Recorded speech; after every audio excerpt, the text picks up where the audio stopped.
Hi everyone, and welcome to the What is a Literature Review lecture video. In this lecture video, we're going to discuss, well, what a lit review is. A lit review is intended to explore what is known about a topic. Literature reviews will highlight previous research, although they are not intended to give us a blow-by-blow of every single study that has ever looked at the topic in question.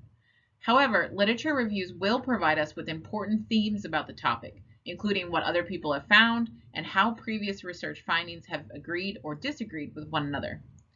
The primary reason that the author will discuss what has been done before is to explain what still needs to be done. This may be an area that simply hasn't been researched before at all, or it may be something that has been researched before, but there are still limitations to our knowledge. For example, they may have only looked at the research topic for one population, or they haven't used the new analysis technique, or it may simply be that the study is old and outdated and needs to be redone to examine contemporary attitudes. Whatever the gap is, the goal is to use the gaps in the literature noted in the lit review to provide support for the current study. At the end of your lit review, a reader should know what has been done previously and why you are doing your research study now. Most importantly, your reader should fully understand how your study will add to the previous literature. One of the things that students get confused about a lot is that the term literature review can mean two different things. First, literature reviews can be an entire published article.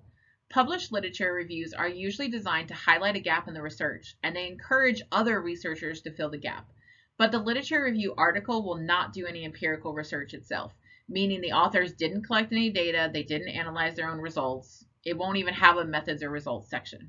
Literature reviews will only discuss what other researchers have done. However, like this slide says, the literature review can help guide both the creation of a hypothesis and the actual research design by suggesting to researchers what others have done, what has worked, and what can be improved. Now, that being said, literature reviews are also an important part of empirical research studies. Typically, in an empirical research study, the literature review is titled Introduction, Background, or Lit Review, depending on the journal requirements. And this section is used by authors to set up the current study by explaining how the study fits into the broader literature. Unlike the literature review article, literature reviews that are included in an empirical article will come before a methods section, and the article will include an analysis or a findings section.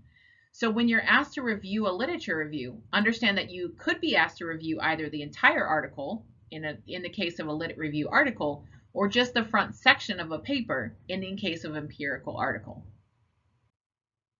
And that concludes our discussion about what is a lit review. Nice and short, right? Join me in the next lecture video as we discuss the steps to creating a successful literature review. Thanks for watching, everyone.